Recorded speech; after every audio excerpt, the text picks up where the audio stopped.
En haut de l'axe majeur, Antoine attend, Clara s'avance, sac sur l'épaule, un peu essoufflée d'avoir monté la pente. Tu m'avais promis une petite balade, pas un marathon. Pourquoi? T'es pas très sportive? Si, mais pas dans un endroit comme celui-ci. Je croyais découvrir une grande place, pas arriver au bout du monde. Tu exagères, on est toujours à Cergy, en Tasmanie. Ah, regarde autour de toi. Je ne reconnais rien ici. Pourtant, on n'est pas très loin de Paris. Tu vois la Défense là-bas? Quand il fait beau, on devine même la Tour Eiffel. C'est comme un balcon sur toute l'île de France. Un balcon un peu désert, non? J'ai l'impression d'entrer dans un lieu en suspens, comme si tout était silencieux. Il n'y a personne ici. On se croirait dans un film d'auteur. Peut-être un romain, qui sait? Où l'on découvre deux personnages qui ne savent pas encore ce qu'ils font là. Tu m'emmenais ici pour me faire ton cinéma. Disons que je voulais te surprendre. Ce paysage, c'est comme une page blanche. On peut y inscrire ce qu'on veut, même une autre version de soi-même. Ce n'est pas rien. Bon, alors c'est quoi cet endroit? C'est l'axe majeur. Un geste architectural imaginé au départ par des urbanistes dans les années 80. Nous n'étions même pas nés. Michel Jaouen et Bertrand Varnier. C'est un immense projet qui traverse la ville sur plusieurs kilomètres. Ils l'ont commandé à un artiste aussi fou qu'eux, Dany Caravane. Tu as déjà entendu ce nom? Non, c'est la première fois. J'ai l'impression que c'est plus fait pour les yeux que pour y vivre. Pour les deux, je crois. Ce lieu me calme, m'inspire. Parfois, il me fait peur aussi. Mais je m'y sens toujours chez moi. C'est un repère pour mes soirs de vague à l'âme. Ah, ça, c'est sûr que nous ne sommes pas sur un marché provençal vibrant de bruit et d'odeur, ni dans une cour d'école remplie d'éclats de rire. Non, on est plus sur une longue ligne droite qui ne mène qu'au bout de l'horizon, au vide, au néant peut-être. Peut-être. C'est un lieu pour regarder, pour marcher, qui relie la ville à la nature. Caravane disait qu'il ne voulait pas imposer une forme, mais juste révéler le paysage. Ici, tu ne peux pas faire semblant. Soit tu passes pour regarder, soit tu t'arrêtes pour contempler. Contempler quoi? Une esplanade déserte? On se croirait dans une gigantesque zone urbaine en construction. Moi, c'est une ambiguïté qui me plaît. Comme une phrase qu'on laisse en suspens, à laquelle on peut ajouter sa propre conclusion. Un dialogue sans mots, un espace où voguent nos propres pensées. Le vide te fait peur? Parfois, oui. C'est étrange. On dirait presque un décor pour de grandes tragédies antiques. Est-ce que tu viens souvent ici, toi? Aussi souvent que possible, car je m'y sens toujours chez moi. J'y viens m'égarer aussi. J'ai grandi ici. Mon père disait toujours, Cergy, c'est d'abord la lumière. Le matin, tout est bleu. Le soir, l'axe rougit comme une blessure. Il y a toujours quelque chose en mouvement. Rien n'est jamais tout à fait définitif. Mais j'ai l'impression que ça t'angoisse, ces grands espaces. Oui, ça m'oppresse plutôt. Moi, je préfère les lieux plus vivants, avec des cafés, des passants, des places bruyantes. Ici, on est dans une sorte d'abstraction. On dirait un rêve d'urbaniste, d'architecte. Ce n'est pas une vraie ville. L'axe est un endroit essentiel, mais il ne constitue qu'une partie de la ville. Parfois, on a besoin de lieux abstraits pour réenchanter le réel. Viens, regarde de ce côté. Tu vois la boucle de l'Oise? Oui, très bien, c'est beau. C'est comme un amphithéâtre naturel. Dany Caravane et les urbanistes ont tout pensé pour que la vue s'ouvre comme sur une scène. Tu trouves pas ça un peu magique? C'est immense et très intimidant. On se croirait dans un film de SF. Sauf qu'ici, on est bien dans la réalité, même s'il manque les gens. Mais des gens, on croise plein tous les jours. Qui marche, qui court, qui parle. Moi, j'aime penser que chaque personne qui passe ici laisse une trace, même invisible. C'est un lieu de mémoire, même si personne ne sait exactement encore la mémoire de quoi, précisément. On dirait que tu essayes de me vendre ce lieu improbable. Tu voudrais que j'habite ici ou que j'y vienne en vacances? Tu ne serais pas payé pour faire la com de l'axe majeur? N'importe quoi. Je voudrais juste changer ton regard. Te montrer que c'est devenu rare, même un luxe, de pouvoir s'arrêter, marcher, respirer dans un espace qui ne te met aucune limite. Un endroit où l'on peut avancer sans se cogner, respirer sans compter, c'est devenu une exception. Oui, Aujourd'hui, c'est un luxe que les contribuables ont payé cher d'ailleurs. On m'a dit que ça avait coûté des millions, cette œuvre monumentale. D'après ce que je sais, environ 50 millions, répartis sur plus de 30 années. C'est énorme pour une simple perspective, même si elle est fantastique. Et d'après ce que l'on sait, la part payée avec nos impôts a été très faible. Mais tu sais, l'art a et aura toujours un coût. Oui, je m'en doute. Et justement, c'est un choix. On n'a jamais construit une cathédrale, un musée, un théâtre, une bibliothèque ou même une place publique pour une poignée de cerises. C'est vrai, mais ceux qui ont construit ces cathédrales avaient besoin de pain et de cerises pour se nourrir. Demande-toi combien coûte 1 kilomètre d'autoroute urbaine. Un stade olympique qui servira surtout pendant un mois. Un avion de chasse dernier cri. Le coût de ces projets se compte souvent en milliards. C'est vrai que dit comme ça t'oblige à relativiser. Est-ce que le rêve, la beauté, le sentiment d'appartenir à une ville a un prix? Est-ce que ce sentiment du beau, du gratuit, compense ce qu'on aurait pu faire de plus utile avec tout cet argent? Je ne sais pas, mais je crois que oui. Ces colonnes, ces lignes, on dirait qu'elles parlent aux dieux, mais pas aux habitants qu'on n'a jamais consultés. Tu trouves ça normal, toi? Je te trouve un tant soit peu démago quand même. Tu sais, la plupart des monuments qui façonnent l'âme d'une ville n'ont pas été décidés par les habitants. À Rome, le Colisée est sorti de terre parce que l'empereur l'a décidé. À Athènes, le Parthénon était autant un acte politique qu'un geste destiné aux dieux. À Paris, la tour Eiffel a été imposée à tous par un petit comité d'experts, malgré un tollé général. On parlait d'un monstre de ferraille, tout comme le centre Pompidou, qu'on a comparé longtemps à une raffinerie de pétrole au cœur de Paris, avant qu'il ne devienne ce musée irremplaçable. J'admire tous ces lieux, mais ce que je cherche, c'est qu'on pense aussi à ceux qui vivent avec, et pas seulement à l'histoire qu'on veut écrire. Je pense à l'Opéra de Ciné, qui a divisé tout un pays avant que la population en fasse son envie. Et parfois il faut oser, même si ça choque. Avec le temps, le public finit par s'approprier ces œuvres novatrices. Tu as sans doute raison, mais on ne tombe pas amoureux d'un lieu juste parce qu'il existe. Il faut qu'il nous parle, qu'il nous renvoie à quelque chose de nous-mêmes, sinon il reste loin de nous, étranger. Peut-être qu'un jour, je verrai cet endroit différemment, et pour l'instant, j'ai encore l'impression d'être habité chez des Martiens. Est-ce que tu savais qui avait décidé de faire bâtir la fontaine de Trévi? Non. Le pape. Il n'a demandé l'avis de personne. Aujourd'hui, aucun Romain, aucun touriste ne conteste ni sa beauté ni sa place dans Rome. Oui, mais la fontaine de Trévi, c'était une autre époque, et puis c'est un endroit très vivant, avec beaucoup de monde, de cris, de rires. Ici, c'est le silence, le règne du concept. Et j'ai plus l'impression de traverser une idée qu'un quartier. C'est vrai, ici tu n'entendras pas de cris, pas de touristes, ni de marchands ambulants, mais tu découvriras d'autres vies, plus discrètes. Le matin, tu croiseras des joggers, des lycéens qui sèchent un cours, des enfants qui descendent les marches en courant. Le soir, tu entendras peut-être des musiciens répéter, des gens assis silencieux, des couples qui s'embrassent à l'abri des colonnes. Tout cela, c'est la ville aussi. C'est un endroit où chacun vient chercher ce dont il a besoin. Du calme, un horizon ou juste un moment à soi. Moi, ici, je me sens minuscule, écrasée par l'espace. Je ne sais pas si c'est à cause de la lumière, du silence ou de cette impression d'immensité. C'est intimidant. Là, j'avoue, je me sens perdue. C'est peut-être ça ton idée, m'emmener dans un coin où je n'ai plus aucun repère? Non, juste nous offrir un espace rien que pour nous deux. J'ai un peu froid. Et toi? Non, j'ai l'habitude. Et puis regarde, la lumière, elle chauffe les dalles de l'esplanade. Regarde. Tu la sens? C'est étrange, cette chaleur qui monte du sol alors que tout semble figé autour de nous. Oui, c'est comme si la pierre gardait en elle la mémoire du soleil. Tu sais, cette chaleur, on dirait qu'elle vient de plus loin. Et tu fais souvent ce genre de promenade seule, toi? Parfois seul, parfois avec des amis. On se met à inventer des histoires sur les nuages, sur les silhouettes qui passent. Une fois, un couple jouait du violoncelle dans l'amphithéâtre. On est resté là sans parler à les écouter des heures. Ici, le temps change le rythme de la vie. Il ne laisse pas beaucoup de place à l'ennui. Tu ne t'ennuies jamais ici? Parfois si, mais c'est un ennui créatif. Quand je m'ennuie ici, je rêve. Je m'invente des histoires, des futurs, des souvenirs. Tu sais, les habitants, ils ont inventé leur propre rythme. Ils font des photos de mariage, des pique-niques, des rassemblements festifs improvisés, des rendez-vous amicaux ou amoureux. Oui, mais dans une vraie ville, rien n'est prévu, tout surgit, tout déborde, rien n'est anticipable. Ici, il faut prévoir. C'est une idée fausse. Ici, tu peux imaginer tout ce que tu veux. Tu pourrais crier, danser, là, personne ne viendrait t'arrêter. C'est sûr. Allez, c'est pour voir. C'est idiot, mais c'est vrai que ça fait du bien.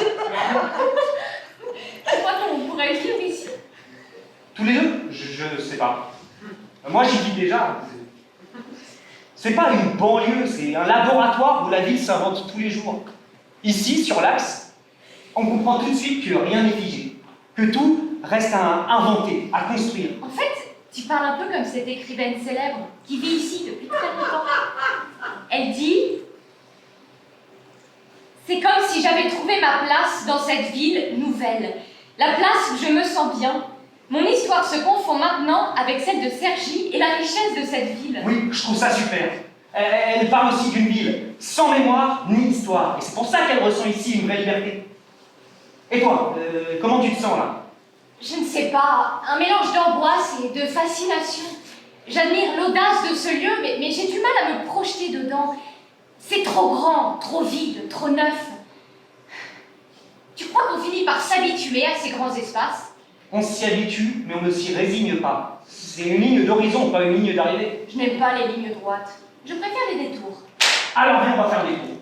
On descend vers l'amphithéâtre. Tu verras, la vue est totalement différente. Je te suis. Peut-être même qu'on croisera des gens, qui sait? Mais je te le promets. Et puis même si on ne croise personne, tu ne seras pas seul. En fait, je crois que je commence à comprendre ce que tu veux dire. Peut-être qu'il faut oser tout ce vide pour nous donner envie de le remplir. Et je ne suis pas sûre d'aimer tout de suite tout ce que je vois, tu comprends? T'inquiète, on a tout notre temps, on commence à peine à découvrir.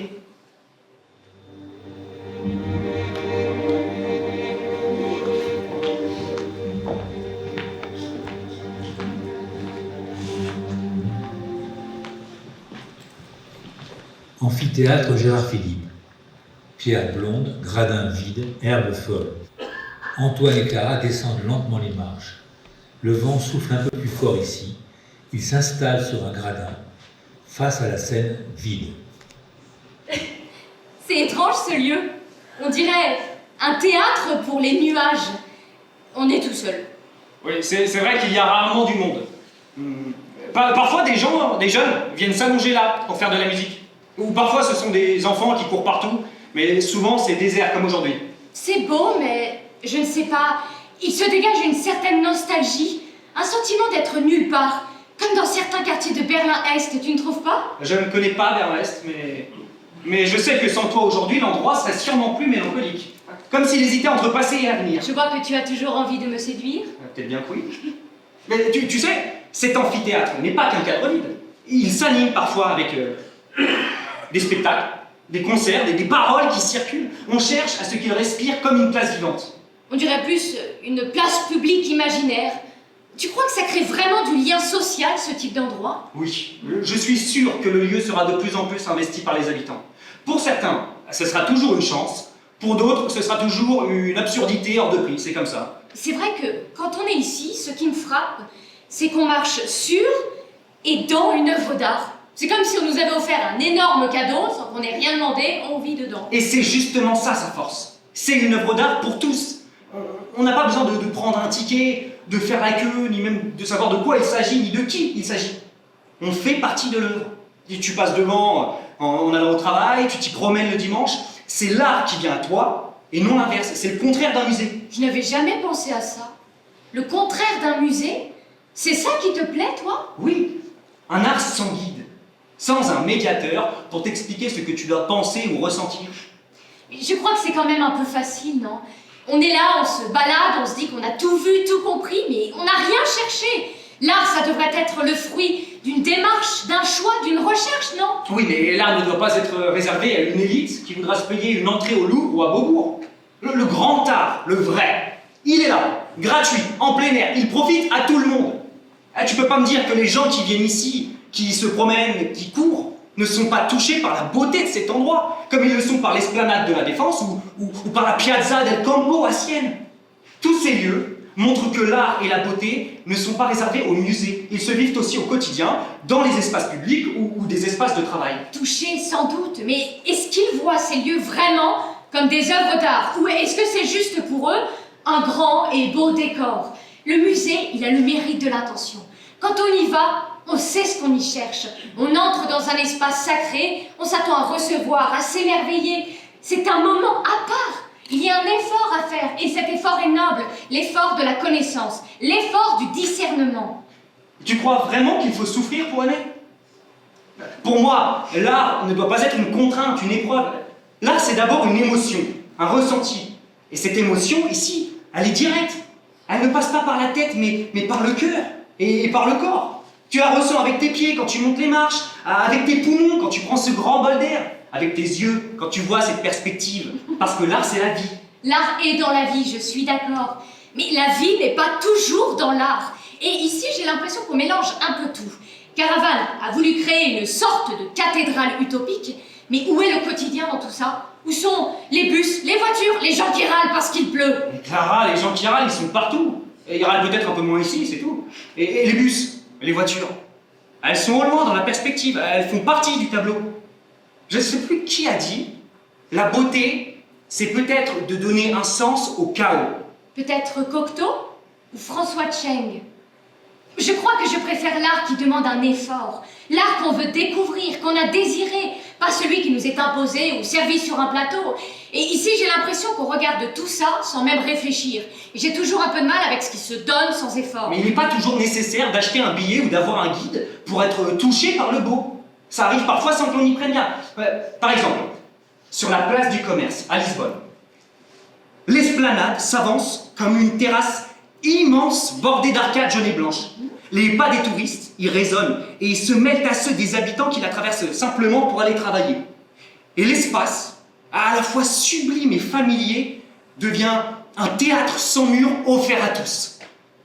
C'est comme toi. Tu m'as séduit sans que je le recherche vraiment au départ. Je ne te crois pas. Tu dis ça pour me flatter? Non, mais notre rencontre n'était pas si facile ni si évidente. On a juste commencé par se parler et on s'est laissé surprendre par la beauté, par le charme, sans l'avoir vraiment recherché. Tu as le sens de la rhétorique, mais on a aussi le droit d'être sceptique, non? Le droit de se demander si on est vraiment au bon endroit et si c'est vraiment le bon moment. Bien sûr qu'on a le droit.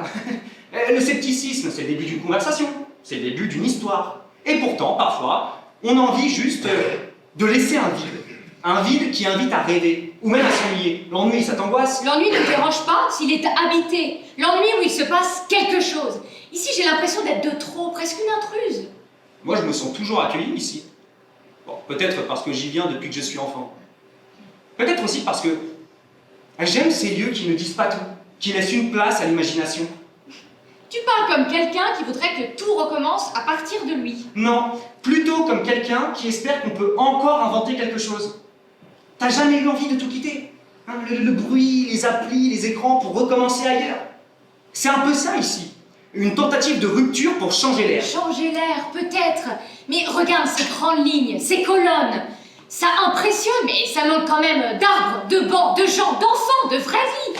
Moi j'ai grandi, moi je préfère, honnêtement, quand ça grouille, quand ça crie, que ça s'invente au jour le jour. C'est vrai, mais c'est ça aussi une utopie. On sait qu'elle s'use vite, et pourtant il faut recommencer. Comme réparer une piste cyclable abîmée ou replanter des arbres après un incendie.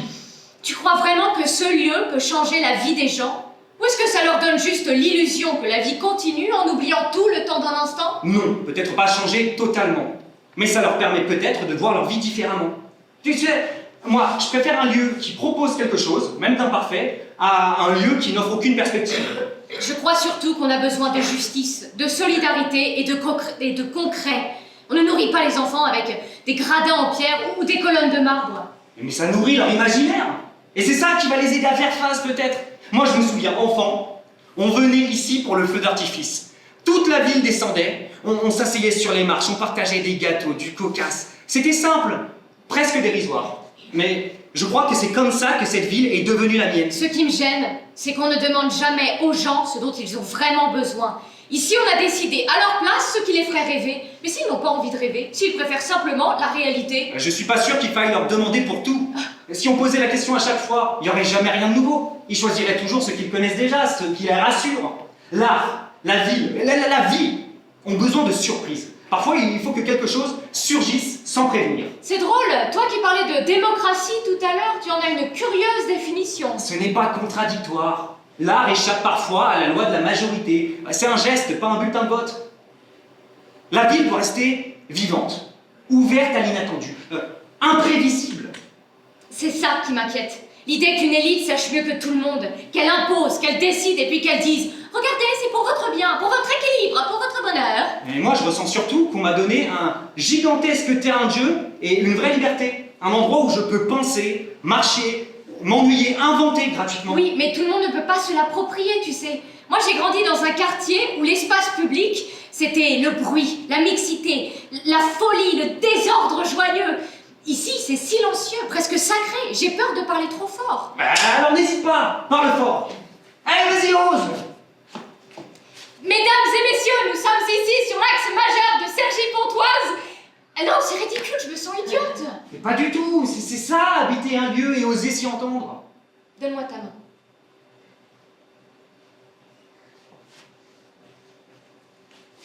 Tu vois, on peut être deux ici et inventer quelque chose même dans le vide, faire table rase, oublier ce qu'on a vécu avant. Peut-être, mais je préfère qu'on avance avec nos doutes plutôt que de s'inventer des délires. Ah, alors on aura au moins ça en commun de précieux, une vérité à deux, même bancale. Tu ne te demandes jamais à quoi nous ressemblons vu d'ici?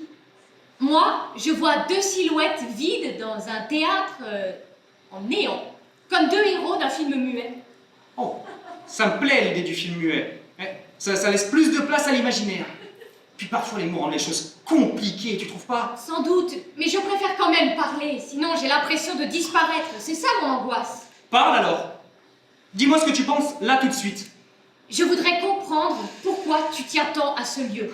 Ce n'est pas juste la beauté, ni même la nostalgie, ni même l'habitude, il y a quelque chose de plus. Ouais, t'as raison. Ici, j'ai l'impression que tout peut arriver. Ah, regarde, ce matin, qui aurait parié qu'on finirait la nuit ensemble à parler de land art et à réécrire nos vies? J'avais juste envie de m'évader un peu, mais je n'avais pas prévu de cette façon.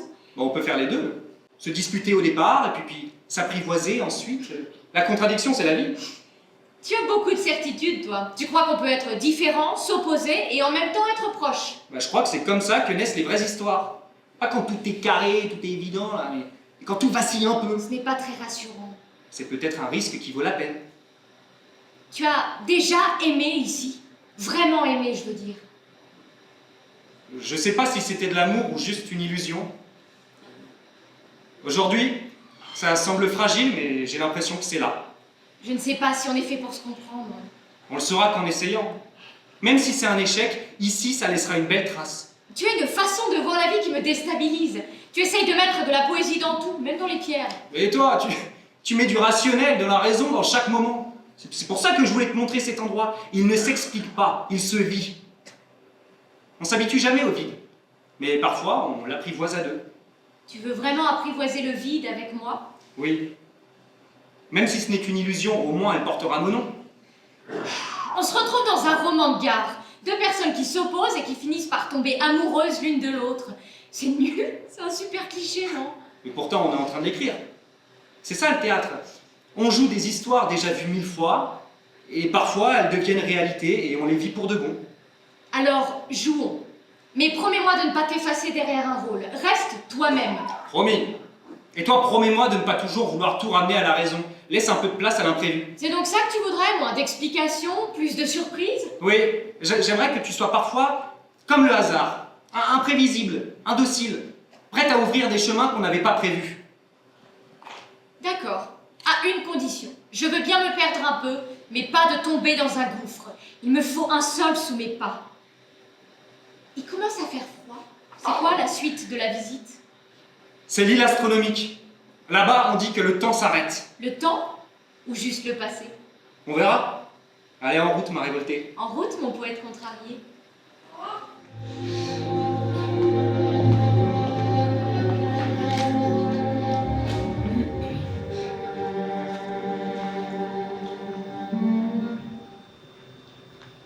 Le pont franchi, Clara et Antoine longent la rive.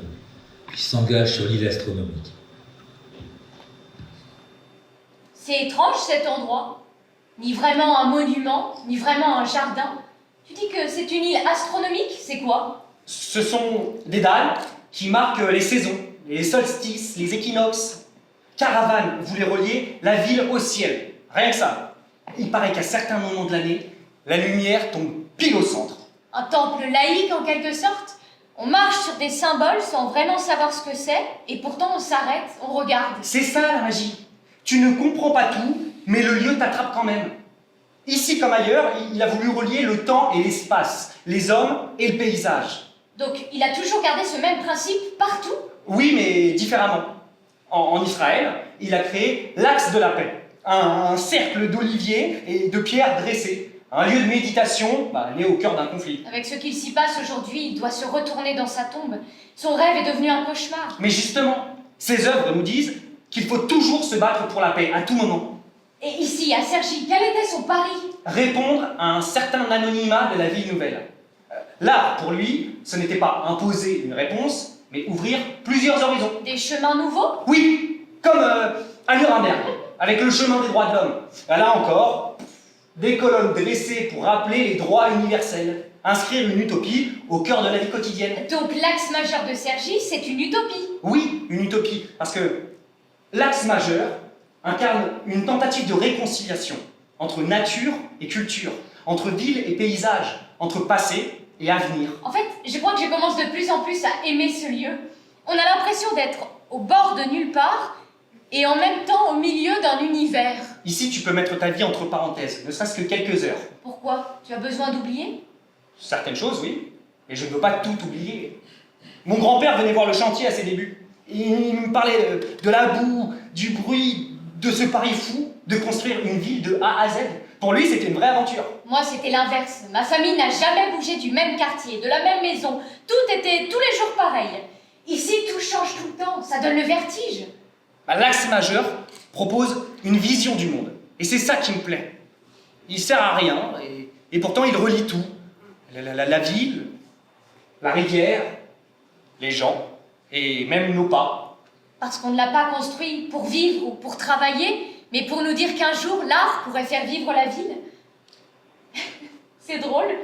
J'ai l'impression que l'on a déjà vécu cette scène. Ou peut-être qu'on est juste en train de fabriquer un souvenir, là, maintenant.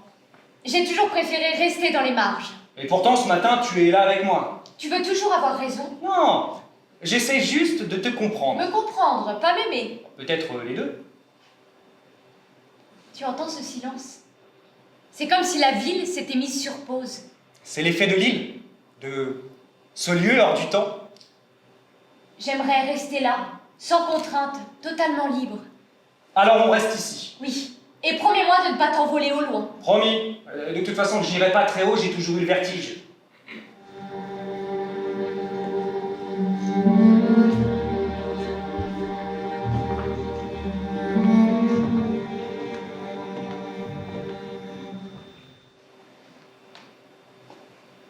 On dirait un monument à mi-chemin entre un temple grec et un décor de SF. Mais pourquoi 12? Les 12 mois. Les 12 heures, les 12 notes de musique. Chacun y projette ce qu'il veut. Caravane a choisi un chiffre qui parle à tout le monde. Mais ce qui compte, ce n'est pas le nombre. C'est le cercle qu'elle forme. Un espace ouvert fait pour se rencontrer. 12 colonnes, 12 façons de tourner en rond. Avoue que ça ressemble quand même un peu à un mausolée. C'est beau, mais un peu solennel. Oui, ça a quelque chose de grave, mais on y célèbre aussi des mariages, des fêtes. On y fait du théâtre. Des gens y jouent à cache-cache. Ce que je préfère, c'est l'instant fragile, juste avant qu'elles ne deviennent patrimoine. Moi, elles me font penser aux pyramides, au Parthénon, aux cathédrales. Des gestes démesurés qui défient le temps. Elles me disent que je suis minuscule. Ce qui me rassure, ce sont les pas, les cris, les voix qui ramènent de l'humain. T'as raison. Sans les vies qui passent, cet endroit resterait muet. Les monuments, c'est toujours lui qui le disait. Les monuments n'existent que s'ils se laissent habiter. Sinon, ils se fichent et ils deviennent un mausolée. Tu cherches toujours un sens aux choses. C'est ce que font les artistes et les architectes. Ils posent une énigme. À nous de la déchiffrer. Oui, enfin, plus j'avance, plus j'ai envie d'y croire. Peut-être que demain je rirai de moi, mais ce soir, j'ai envie d'y croire. Je te trouve pas ridicule. Et si tout s'efface? La vie revient toujours, même au milieu des ruines, comme après des guerres ou après des catastrophes. Tu sais, tu vas finir par me faire aimer ce lieu. Mais promets-moi une chose, que cette ligne d'horizon reste toujours un appel, jamais une barrière. Et une ligne, ça guide, ça relie. Ce serait une aberration d'en faire un mur. C'est vrai, la beauté c'est fragile. Il suffit d'un calcul mercantile ou d'un mot malheureux pour qu'elle se brise. Je n'ai plus envie de parler. Alors écoutons. Peut-être que le vrai bonheur, c'est ça. Un instant qui dure un peu plus longtemps que prévu.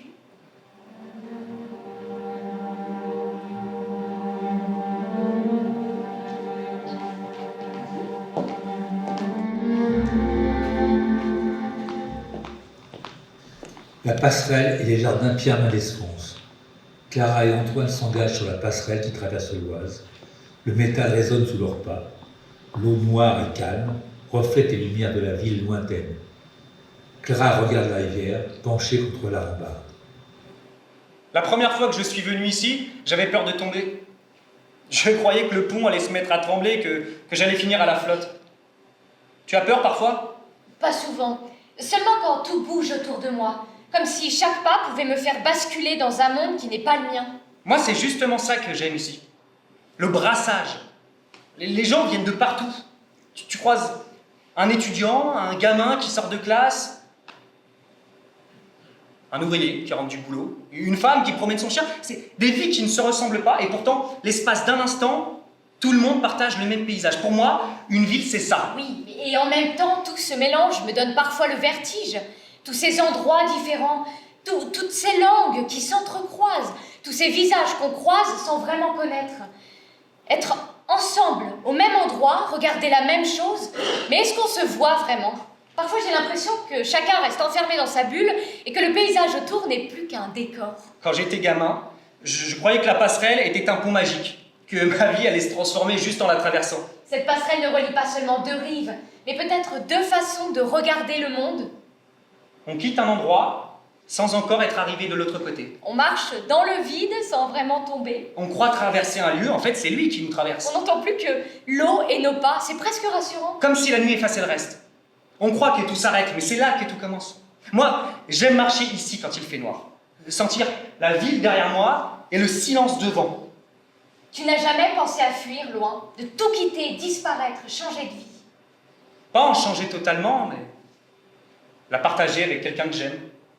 Tu penses qu'on se souviendra longtemps de ce moment? Dans 1 an, dans 10 ans, qu'est-ce qu'il sera pour toi? Un souvenir? Un regret? Ça dépend de ce qu'on en fera. Pour l'instant, ce n'est ni l'un ni l'autre, c'est juste nous, ici, maintenant. Mais j'ai envie de croire qu'il y aura une suite. Oui, mais je n'aime pas ce qui est trop simple, trop évident. Je préfère aussi les ratés, les surprises, les hésitations. C'est là que la vraie vie commence. Tu penses que ça change quelque chose de marcher dans un endroit pensé comme une œuvre d'art? Oui, c'est un rappel qui nous dit qu'on n'est pas seul, qu'on fait partie d'une histoire bien plus large que la nôtre. Regarde, on dirait un jardin secret. Il y a des fantômes, tu crois? Seulement des souvenirs, des rendez-vous manqués, des promesses à venir. Tu vois, ici c'est encore différent. Ça ressemble à un jardin privé alors que c'est un espace public. Un lieu pensé pour tous et qui pourtant nous donne l'impression d'être pour nous tout seuls. Tu crois que ceux qui ont imaginé ce lieu pensaient qu'un jour, 2 personnes viendraient ici réinventer leur vie? Je ne sais pas. Mais je pense qu'ils voulaient que ce soit le décor pour l'histoire de chacun et une scène ouverte pour tous. Il s'assoit sur un banc. Clara observe dans un petit bassin les poissons qui tournent en rond. Regarde-les eux. Ils n'ont ni passerelle, ni jardin symbolique, ils tournent juste en rond. Tu crois que ça les rend malheureux? Je ne sais pas si le bonheur, c'est forcément d'aller loin. Peut-être que c'est juste de sentir qu'on fait partie de quelque chose qui nous dépasse. Comme eux dans l'eau du bassin. Comme nous dans cette ville. Alors, pour toi, aimer, c'est une façon d'habiter le monde? Oui. Parce qu'aimer, ce n'est pas seulement une histoire entre 2 personnes. C'est une manière de marcher dans le monde. De le regarder, d'y trouver une place. Ce soir, j'ai juste envie d'habiter ce jardin avec toi. Voir si ça change un peu ma façon de respirer.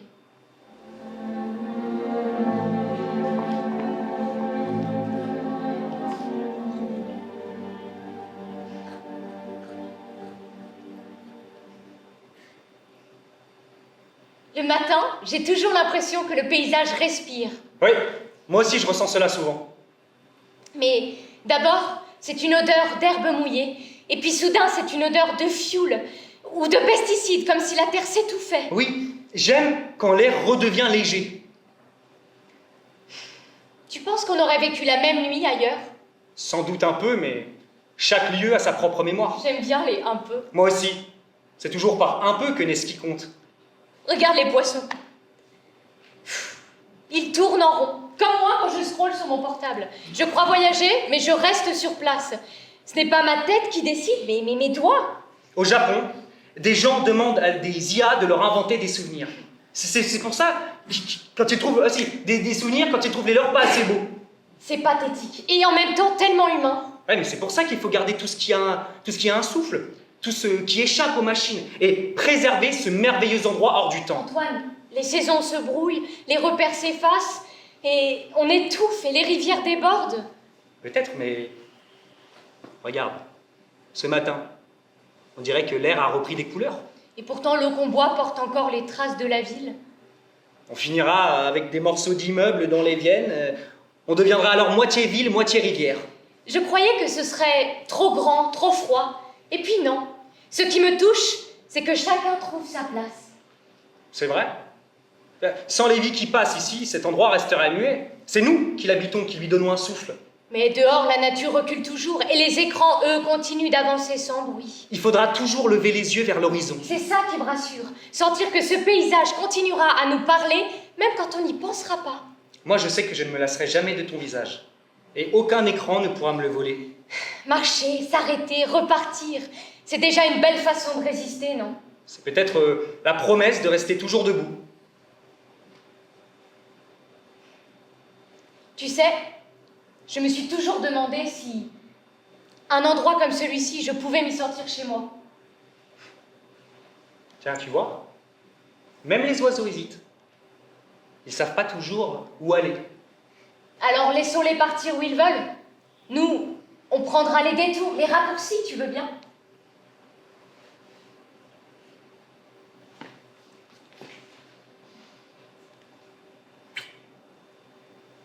Oui, le plus souvent possible. Et parfois, on ira tout droit pour voir où ça nous mène. Je n'aurais jamais cru me sentir ici chez moi.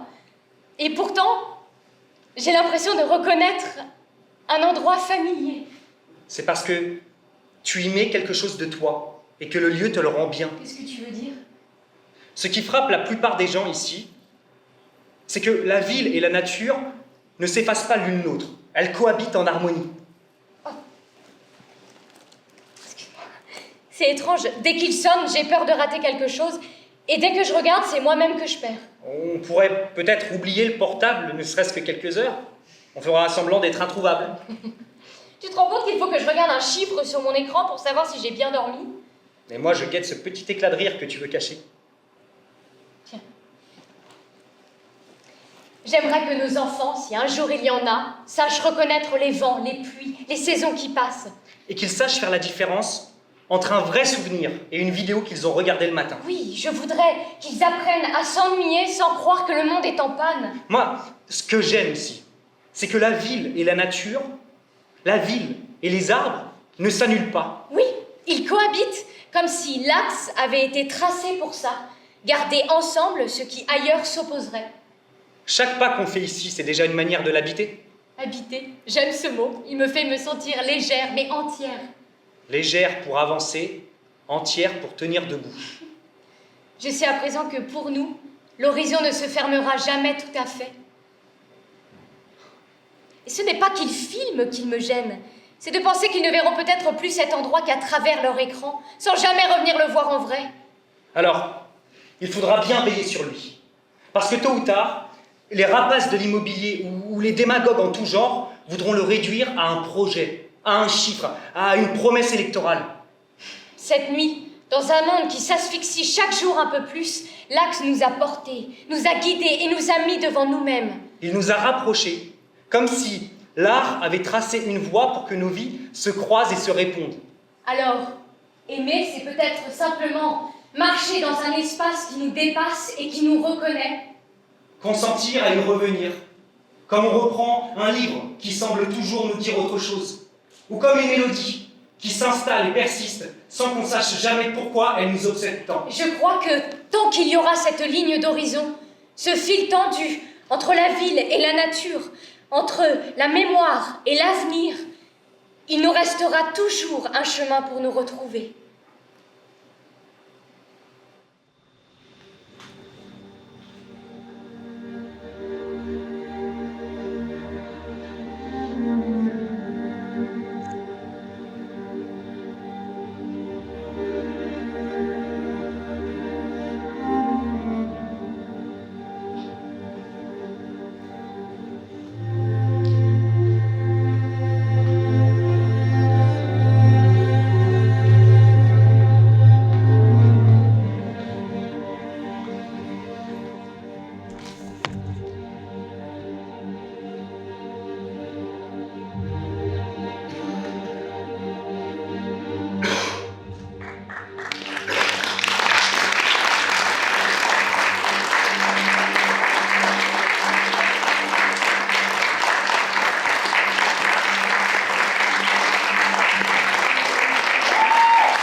Bien, bravo à Inès et à Hugo qui n'ont eu que quelques jours pour apprendre ce texte.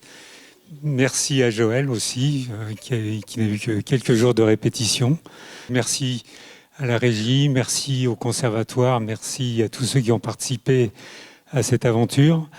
L'objet de notre soirée, c'était bien sûr un texte introductif sur les imaginaires. Qu'est-ce que les imaginaires apportent à nos vies? Qu'est-ce que les imaginaires apportent à nos territoires? Donc, ce qu'on voulait, c'était ouvrir. On avait appelé cette soirée Agora citoyenne. Donc, chacun aura la parole et puis on aura quelques grands témoignages. Claude, tu veux commencer? Non, je voudrais dire simplement à toutes les personnes ici présentes qu'il s'en est fallu de peu que l'axe majeur ne voit pas la vie. Ça se passe, tu t'en souviens, en 1983 ou 84. Je suis rue de Valois auprès de Jacques Lang et je reçois la visite de Dany Caravane et de toi-même. Et vous venez nous dire au ministère de la Culture que la logique de l'axe majeur n'est pas acceptée par le directeur de l'établissement public de la Ville Nouvelle. Et donc, il faut savoir si on va vendre des terrains pour construire de l'immobilier sur la colline ou si l'on va faire un axe, et donc un acte gratuit. Et donc, nous avions à l'époque, entre le ministère de l'Équipement et le ministère de la Culture, des réunions périodiques pour travailler ensemble. Et donc, une réunion s'est tenue rue de Valois, que Dominique Lefebvre connaît bien. Et dans cette rue de Valois, nous avons réuni tous les partenaires. Et donc la question était de savoir si on pouvait introduire de la gratuité, c'est-à-dire de la beauté, c'est-à-dire de l'art, dans cette ville nouvelle. Et le projet que tu portais, Michel, et que portait Dany Caravane, introduisait cet élément. Et donc, il faut le savoir, le ministère de la Culture, que je représentais, a décidé de mettre plusieurs millions de francs à l'époque pour permettre cette gratuité, et notamment la construction de la tour du Belvédère, dont je disais qu'elle était un peu comme un piolet qu'on allait planter au sommet de la colline et qui permettrait à la cordée ensuite de se dérouler pour que le projet puisse descendre jusqu'à l'Oise. Et donc c'est ce parti-là qui a été pris, mais qui a été pris, je crois, parce qu'il y avait un ministère de la Culture dont le budget avait été doublé, quelques 2 ans au préalable, Je m'en étais occupé personnellement, puisque j'avais l'expérience de la Cour des comptes, ça pouvait aider. Et donc, nous avions pu investir cette somme d'argent modeste, finalement, mais qui a permis de trancher définitivement dans l'orientation de ce projet. Et je crois que ça nous rappelle qu'il est important dans la construction, dans l'urbanisme, dans tout l'aménagement urbain, de laisser cette part à l'imaginaire, qui est une part de gratuité, et que l'une des missions du service public, s'il existe encore aujourd'hui, c'est précisément d'œuvrer dans cette finalité. Donc ça, c'est une première chose que je voulais dire. Ensuite, tout s'est déroulé normalement. La spéculation immobilière sur laquelle était fondé le financement de la ville nouvelle a été stoppée sur la colline des impressionnistes. La deuxième chose que je voulais dire, qui est tout à fait différente, c'est une sorte de gratuité que j'ai observée il y a très peu de temps à propos des chiffres. Vous avez parlé des 12 colonnes. Les 12 colonnes font 12 mètres de haut.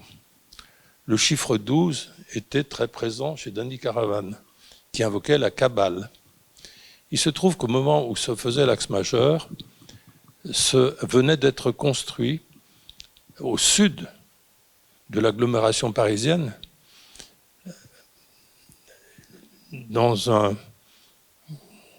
près de Chevreuse, à la baie de Chevreuse, une tour de Armand, qui s'appelle Long Term Parking, accumulation de voitures dans du béton, 24 mètres de haut.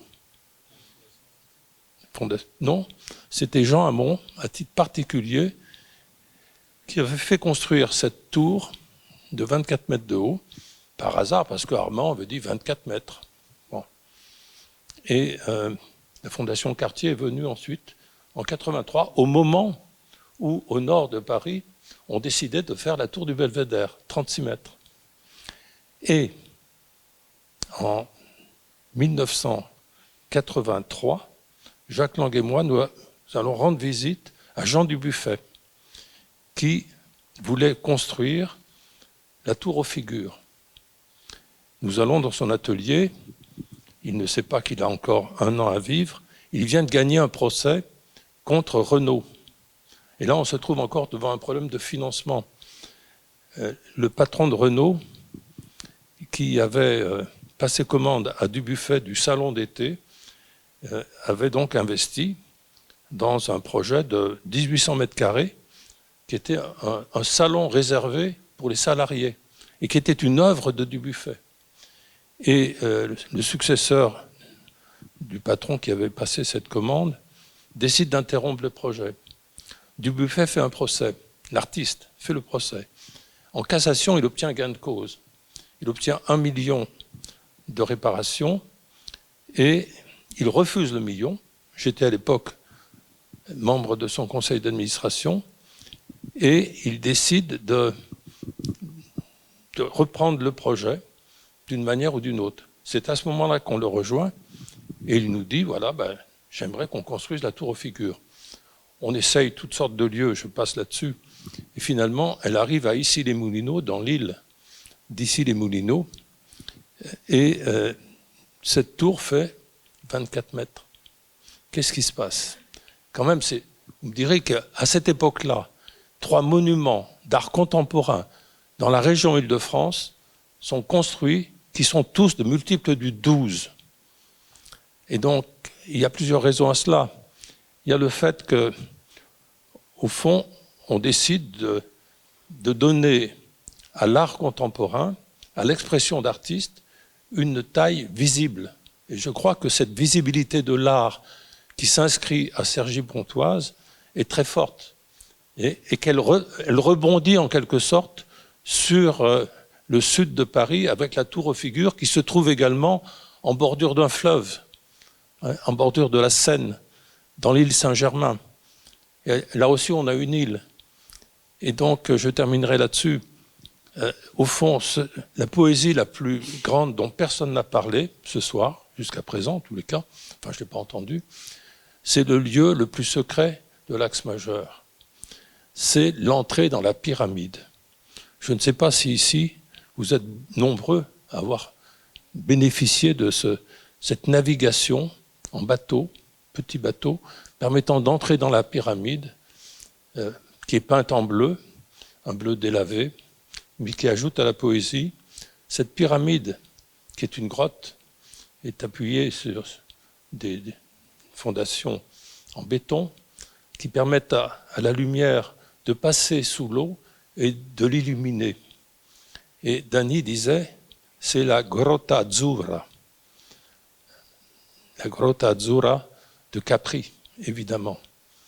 Et de la même manière, il avait apporté des oliviers de Vinci, parce qu'il faisait référence à Leonardo da Vinci.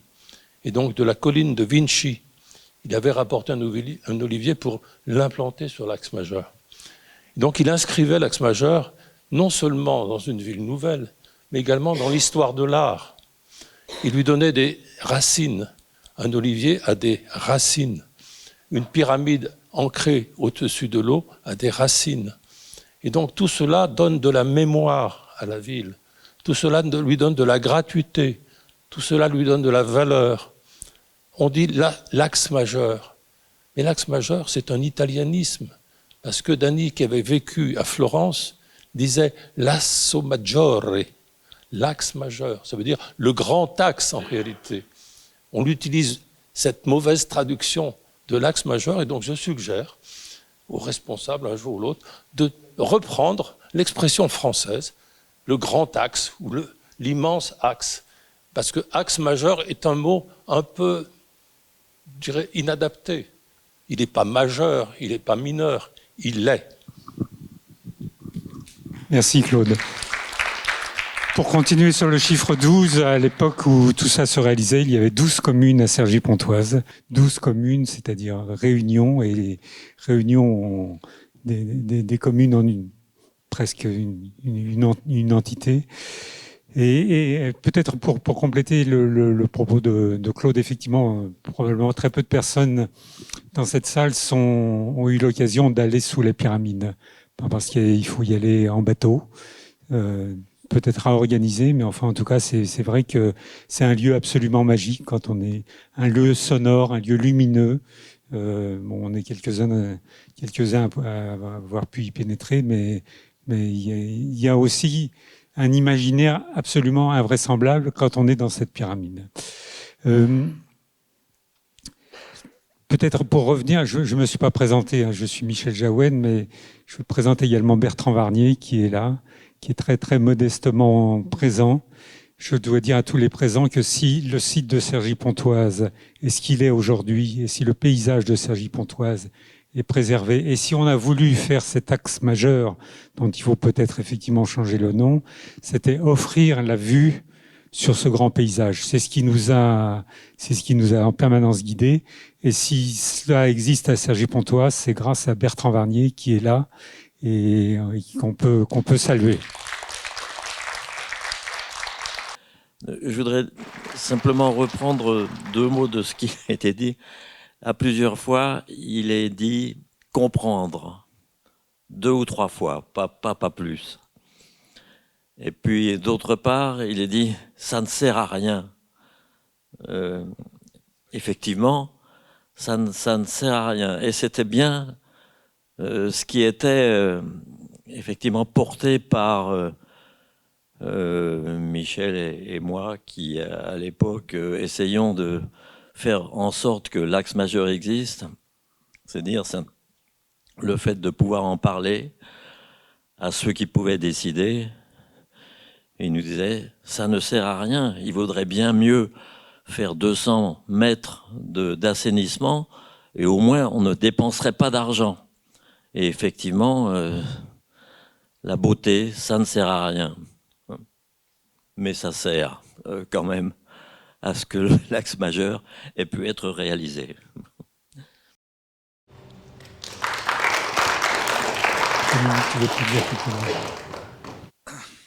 Alors, oui, je vais peut-être le prendre autrement, puisque moi, je suis la 2e génération qui a accompagné l'axe majeur après ceux qui ont d'abord perçu la beauté de ce site, son potentiel, puisqu'au fond, tout ça existe avec la boucle de l'Oise, ce belvédère, cette vue sur Paris, que vous avez su parfaitement exploiter, et qu'après, tout le talent d'Annie Caravane a su dessiner avec énormément de symboles, et puis tout ce chiffre 12. Donc Claude avait raison de dire qu'il y a eu une première bataille au début, vous me l'aviez rappelé, je crois qu'il devait s'appeler Le Fort.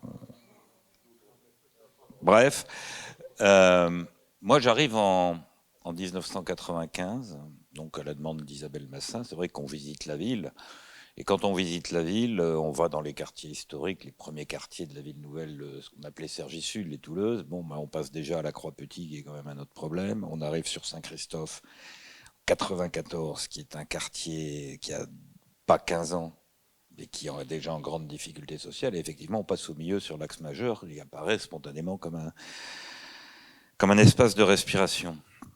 Et pour être honnête, quand je deviens maire en 96, ma préoccupation, c'est pas du tout l'axe majeur. Ma préoccupation, c'est ce quartier Saint-Christophe de 25 000 habitants, perclus de difficultés sociales, premier site en France de copropriété dégradée, marqué.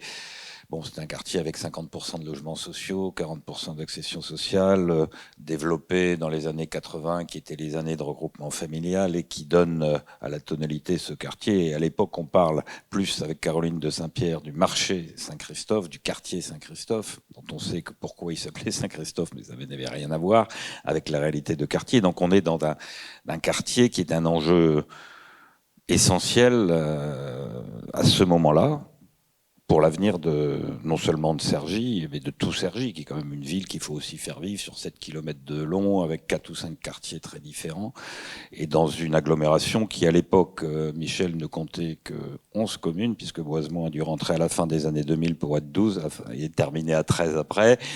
Mais bon, on y est, et donc, c'est ce sujet. Et donc, moi, la question, je l'inverse, c'est si l'axe majeur n'existait pas à Cergy, dit Saint-Christophe de l'époque, qu'on appelle aujourd'hui l'axe majeur horloge, avec cet autre beau bâtiment à peu près inutile et difficile à gérer avec les pigeons, qui est la grande horloge, la plus grande horloge d'Europe de la gare. S'il n'y avait pas ça, que serait ce quartier? Que serait Cergy? Que serait Cergy-Pontoise? Et je pense que l'existence de cet espace, moi je me retrouve, je félicite Joël, je suis pas étonné parce que il a respiré pendant si longtemps cette ville nouvelle que je retrouve beaucoup de choses dans ce qui sont dit. Ça peut être continuer, travailler. Et c'est vrai que l'axe majeur, c'est un endroit où on peut être tout seul. C'est un endroit où on peut être très nombreux tous ensemble. Et c'est un endroit, et je l'ai vu par rapport à ce qu'a été ma contribution, c'est-à-dire de faire avaler par un conseil communautaire qui n'y a rien vu 13 millions d'euros pour permettre à la passerelle d'exister, qui donne un sens très fort à l'axe majeur, notamment pour les populations. Et c'est un lieu de passage qui correspond aussi très bien à ce qu'est cette ville dans son brassage social, culturel, etc. Et un lieu où vous pouvez pas passer sans voir qu'il y a quelqu'un.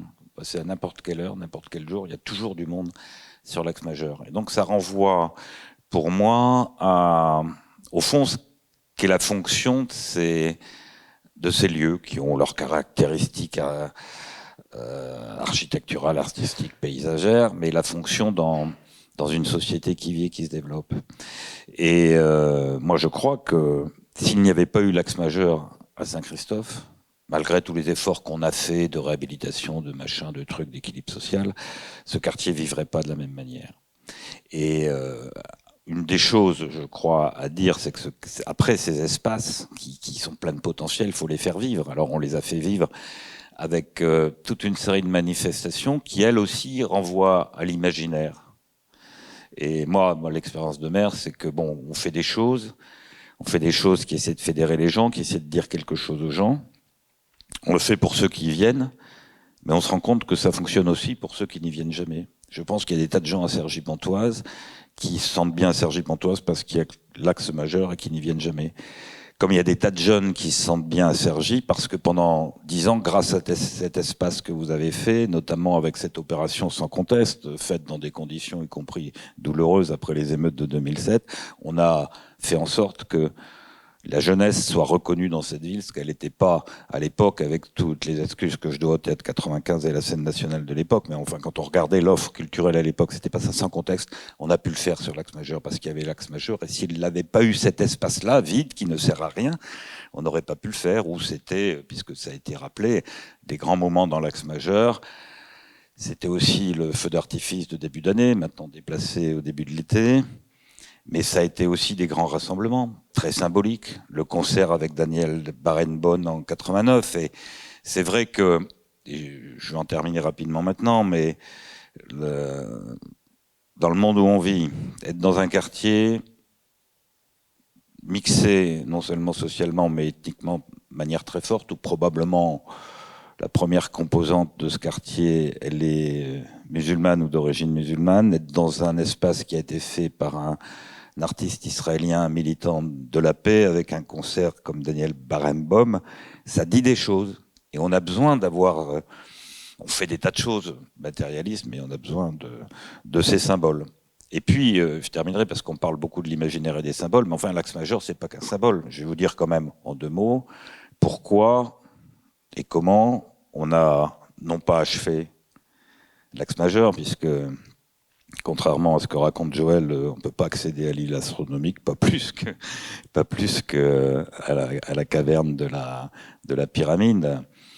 Et accessoirement, quand j'ai essayé de voir comment on pourrait faire ça, il y avait un obstacle financier, mais il n'y avait pas que. J'avais déjà tous les écolos du coin sur le RAB qui me disaient il ne faut pas qu'on puisse prolonger la passerelle jusqu'à l'île astronomique, puisque le projet de caravane, c'était creuser à l'intérieur pour pouvoir voir ce qui a été raconté par les acteurs, cette vision-là. Et on m'a dit non, tu vas perturber la faune, donc il ne faut pas le faire.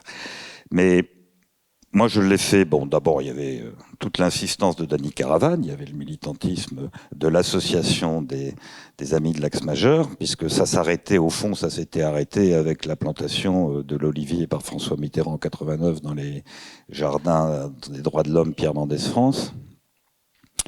Et en fait, quand j'arrive, Isabelle Massin m'explique que l'Axe Majeur s'arrête parce qu'il y a un vice-président du conseil régional, dont je tairai le nom, qui refuse qu'on ouvre un passage vers la base de loisirs, l'île de loisirs, parce que le quartier Saint-Christophe avait déjà la réputation qu'il avait.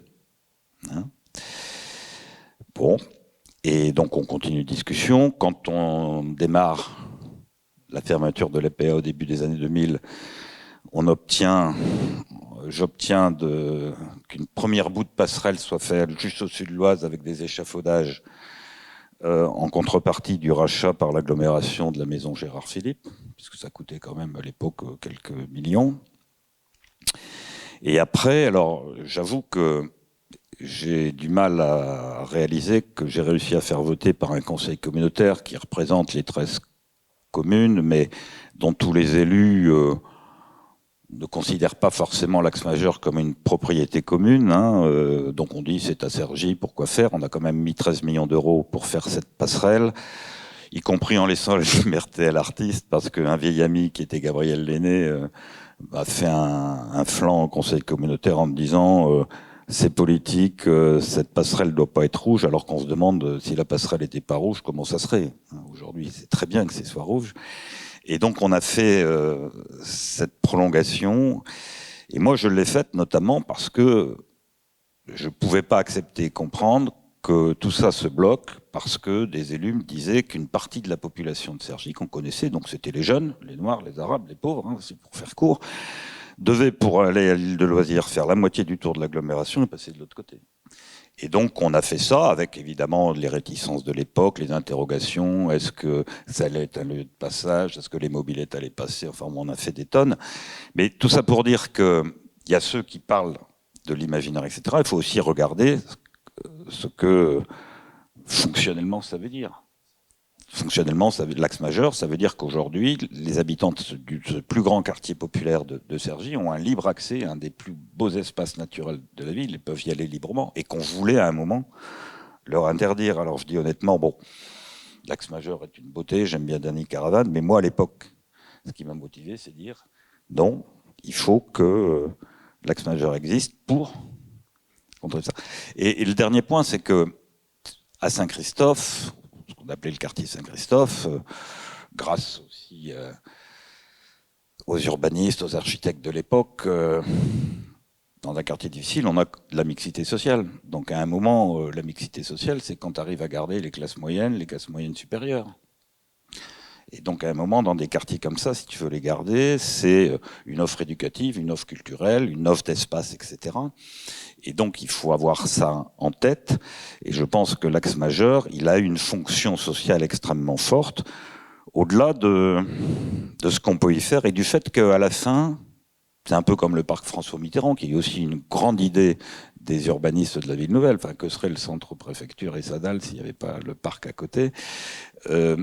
C'est des lieux qui ont cette capacité à permettre à chacun de se l'approprier. Et moi, j'ai vu que l'axe majeur, il a été approprié par toutes les catégories de la population de ce quartier notamment, mais de Cergy, et que c'est un lieu fédérateur, puisque un des sujets qu'on avait avec Isabelle au début, vu l'image du quartier, c'est de dire, bon, comment on fait que ce quartier ne se ghéotise pas, comment on fait qu'on puisse y venir. Et donc, c'est vrai que ça a été dit par Claude, à un moment où il faut aussi penser que ces questions de vivre ensemble, ces questions sociales, on les règle avec l'art, on les règle avec le beau, parce que le beau, il n'est pas réservé à certains, il doit être fait pour tout le monde.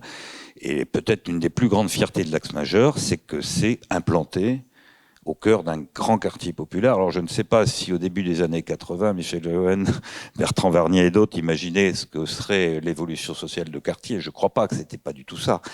Mais je pense que, pour moi, la grande fonction de l'axe majeur, c'est celle-là. Voilà.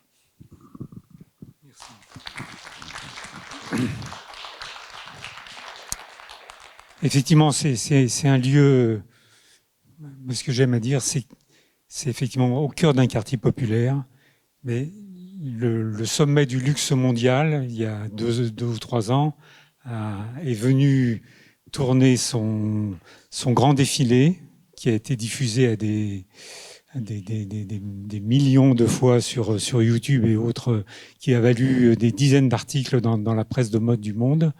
Donc, ce qui était au sommet du luxe mondial, et c'était Ghesquière, le directeur artistique de Vuitton, qui avait choisi et qui avait dit depuis longtemps, je voulais tourner sur l'axe majeur. Donc, ce lieu-là est au cœur d'un quartier populaire et utilisé par le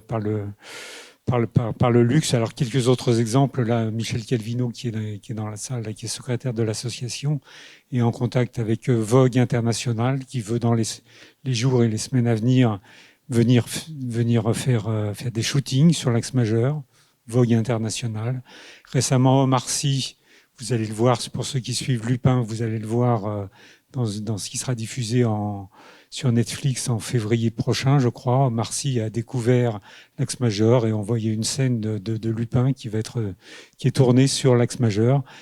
J'en oublie, mais Stromae, lorsqu'il a lancé sa tournée il y a 2 ou 3 ans, a choisi l'axe majeur pour venir filmer le concert de début de sa tournée. Bon, ça a été diffusé sur les chaînes de télévision. Donc, des lieux comme ça, c'est des lieux effectivement au cœur d'un quartier populaire, mais en même temps avec une très grande aura et une représentation internationale. Mais j'ai beaucoup parlé, enfin on a beaucoup parlé, et puis peut-être que l'un d'entre vous veut prendre la parole. Sinon je vais passer la parole à Clovis, qui lui a été un des observateurs de l'axe majeur parce qu'il est en train de préparer un film. Et donc il a rencontré énormément de gens qui m'ont beaucoup surpris d'ailleurs parfois. Il a rencontré, mais je vais le laisser raconter ça. Donc qu'est-ce que l'axe majeur représente dans des imaginaires et dans son propre imaginaire, hein, Clovis, puisque c'est un cinéaste et il va pouvoir nous en parler.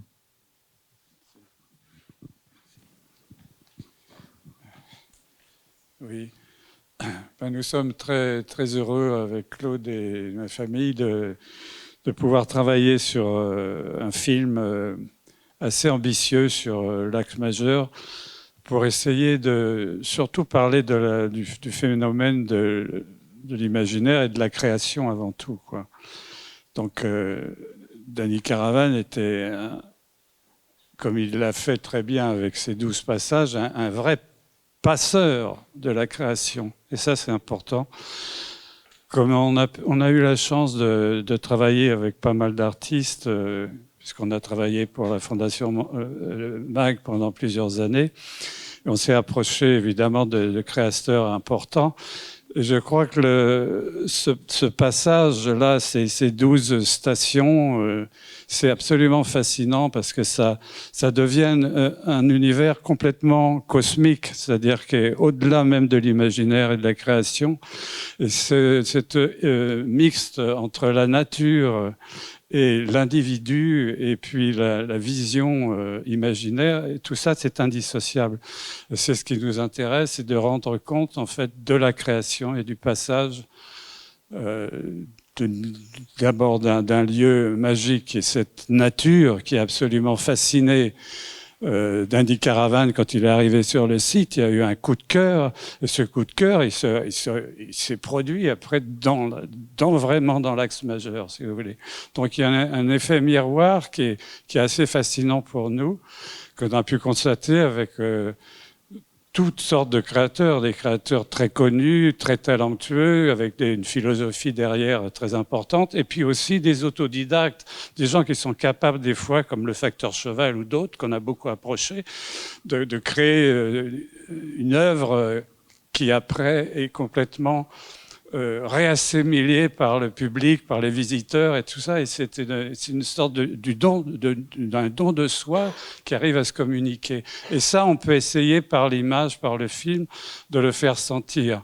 On était, nous, de temps en temps, complètement sidérés de rencontrer, j'ai rencontré un jour, au bord de la série des 12 colonnes, une femme qui commençait à faire des ablutions, des choses, des gestes. C'était une chamane. Alors, et elle se revendiquait comme chamane, donc elle communiquait complètement avec le ciel, la terre, et ça c'est typiquement Walter Benjamin, le grand philosophe ami que lisait constamment Caravan. Donc tout ça c'est un mix, c'est une totalité quoi qu'il faut essayer de faire sentir par l'image, par le son.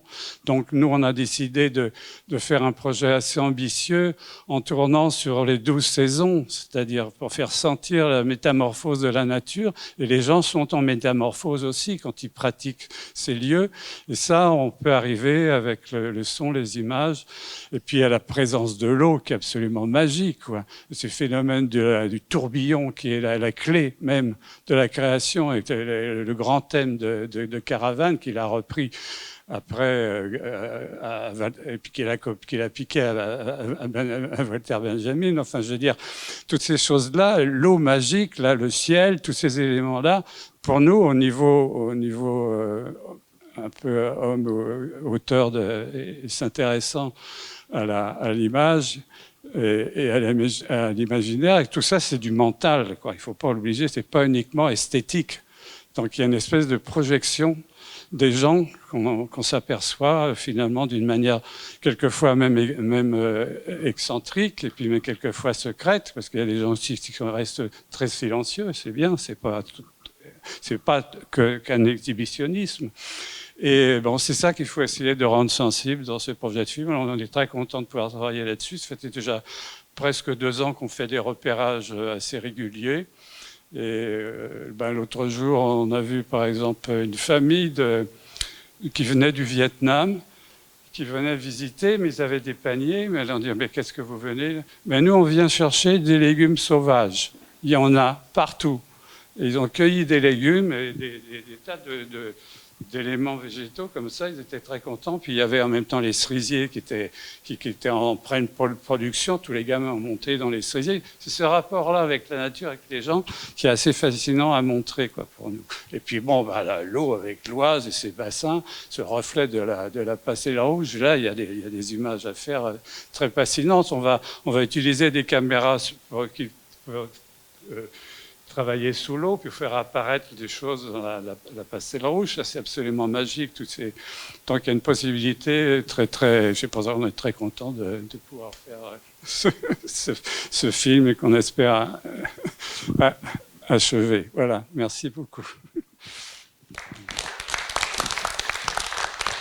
Merci Clovis. Je vous propose donc qu'on arrête ce débat qui n'a pas été réellement un débat. On l'espérait plus citoyen, mais enfin en tout cas, merci.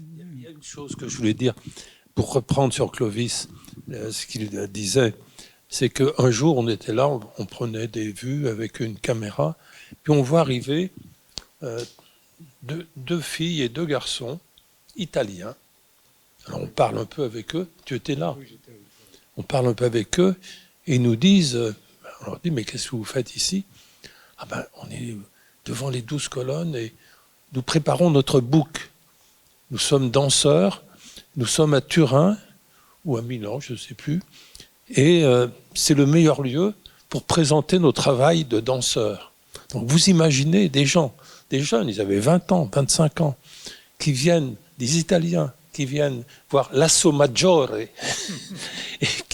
parce qu'ils vont pouvoir, au pied des 12 colonnes, 4 x 3, 12 mètres, ils vont pouvoir présenter le book de leur travail de danseurs. Donc on imagine que ça reproduit également, ça donne une dimension poétique à l'axe majeur, donc à la ville de cette région pontoise, donc à ses habitants, etc. Donc c'est un phénomène cumulatif. Merci.